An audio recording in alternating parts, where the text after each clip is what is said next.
Hey guys, this is the Hidden Hero. I'm back again with another Lost Relic video for you guys. As you can tell by the title, we're going to talk about the Medium article, Crucible of the Primeforge. So let's get right into it right now. If you would like to read the article for yourself, the link will be in the description below.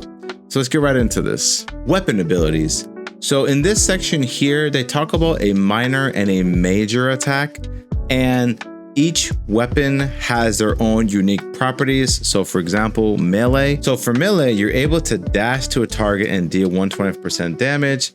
Destructive strike, you're able to do 400% damage split across up to 4 targets. It just costs you 75 energy. Whereas range, you're able to do a power shot on a single brutal hit for 400 damage, and multi-shot, which it was shown in the trailer that you're able to do 4 arrows for 200% each, 1 or many targets. And for magic, which is very interesting to see, that Arcane Pulse Minor does a projectile for 125 to the main target and 50% splash damage to other up to 4. Arcane Strike Major 155 energy wave that deals 100% to each target up to 8. That's nuts. That is very powerful. I still find it interesting how arrows consume more energy than magic, which is very interesting to see. Primeforge and weapon upgrading.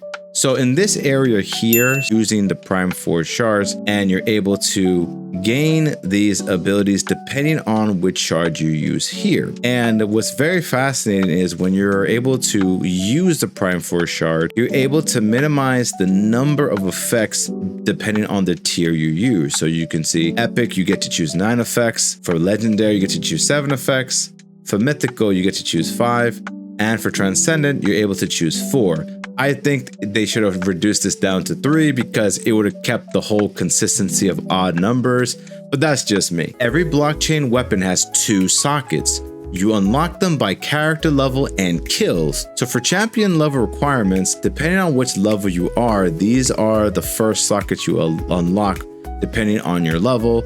So clearly, I think everyone should most likely gain a socket unless you're completely brand new to the game, which I say welcome to the game, but you got a lot of grinding to do. Kill requirements to unlock socket number 2. These are the number of monsters you need to kill in order to unlock the second socket, which is gonna be a lot to do. And finally, socket properties. The first socket accepts up to 1 transcendent, while socket 2 accepts up to legendary. Note there's an exception.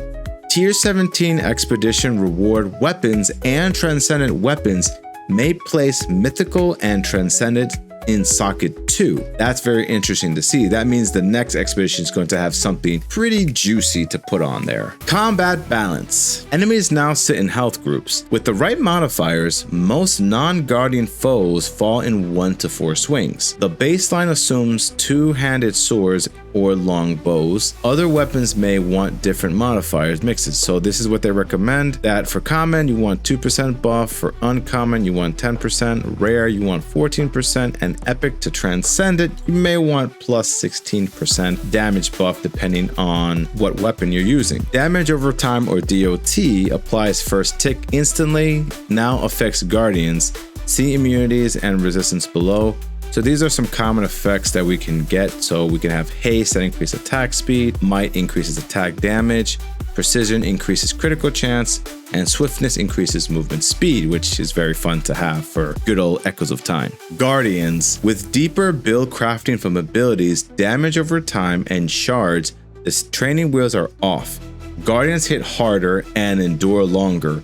Learn their personalities and prepare the right answers. So it goes from left to right, lowest to highest. So clearly, these are the immunities that the Guardians have. Grot is immune to poison. Dronder is immune to stun. Frostalum, or I like to call him, and I cast you out! Son of a ice giant!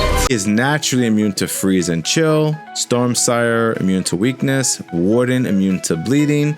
And Nether Demon immune to resistances. To prevent permalock or cheese, all guardians have 50% resistance to freeze, stun, weaken, and environmental damage. Oh, that's no fun. Heads up, adventures with multiple guardians such as Frostfall Siege, Frostfall Supremacy, and Descending Nightmares scale in difficulty quickly.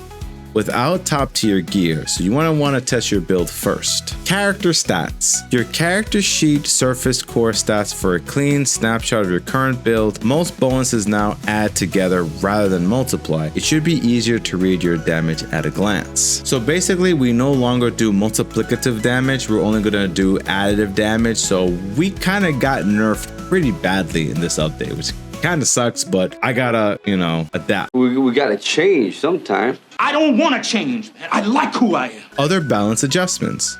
The following artifacts now consume 250 energy on activation. Special attacks with virtual weapons cost 2.5 more energy with collectible weapons. Tooltips still display the blockchain energy cost. Other changes. On death, you resurrect in Talmuth or Inviden based on your last location. Full release notes. I'll only cover the new information that was not mentioned in the article, so let's get right into that. Added the ability to imbue your weapons with effects at Primeforge upon upgrading them to uniques.